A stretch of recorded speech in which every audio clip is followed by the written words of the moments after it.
تعال ادلك على برنامج عملي مقترح محدد يخليك تفوز بكل غنائم يوم عرفة اللي هي 4. 1.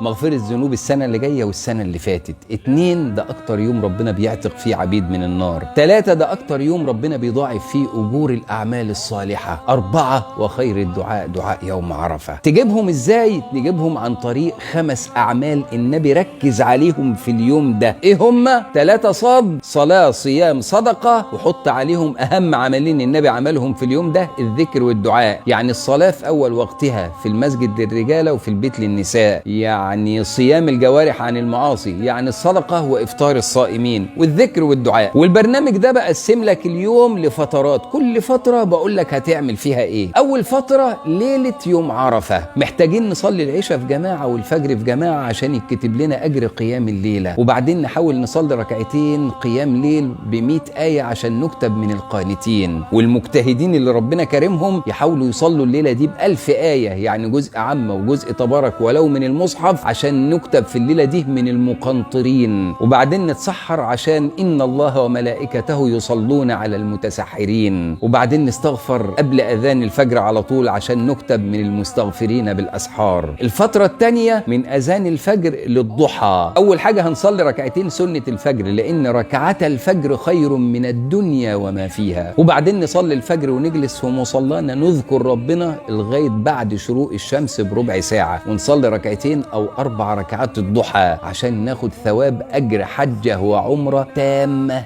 تامة تامة.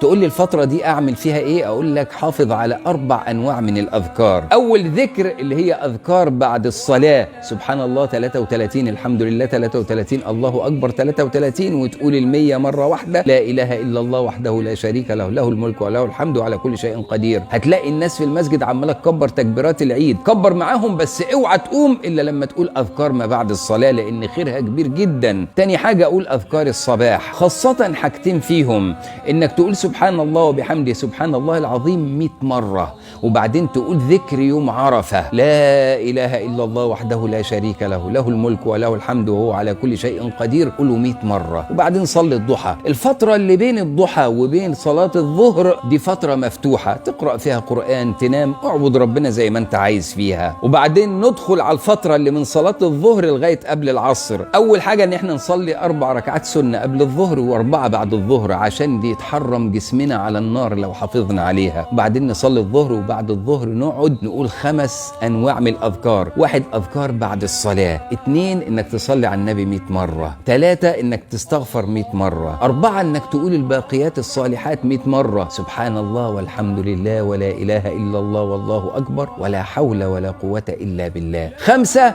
نقول تاني أهم ذكر في يوم عرفة: لا إله إلا الله وحده لا شريك له، قولوا 100 مرة كمان مرة. وبعدين يجي علينا وقت العصر، نقوم مصليين قبل العصر سنة 4 ركعات قبل العصر، لقول النبي صلى الله عليه وسلم: رحم الله امرأ صلى قبل العصر 4، عشان الرحمة تنزل علينا. وبعدين نصلي العصر، وبعدين أول ساعة بعد العصر قول ال4 أذكار اللي قلتهم بعد صلاة الصبح: أذكار المساء، أذكار بعد الصلاة، سبحان الله وبحمده سبحان الله العظيم 100، ذكر يوم عرفة 100 مرة. آخر ساعة قبل المغرب دي ساعة الدعاء. ادعي ادعي ادعي، لأن انت صايم ودعاء الصايم مستجاب. ادعي لأن انت في يوم عرفة، وخير الدعاء دعاء يوم عرفة. ادعي لأن ده أكتر عبادة النبي عملها في اليوم ده. ادعي لأبوك ولأمك ولإخوانك ولأرحامك ولزوجتك ولولادك. ادعي للناس اللي ليها فضل عليك في الدين أو في الدنيا. ادعي للناس المرضى والمستضعفين والمبتلين. ادعي للدين وأهل الدين. وكل ما تدعي لحد من دول ربنا هيسخر لك ملك يقول لك آمين ولك مثله. وبعدين ادعي لنفسك بجوامع أدعية النبي صلى الله عليه وسلم اللي تجمع خيراي الدنيا والآخرة. بس أنصحك نصيحة: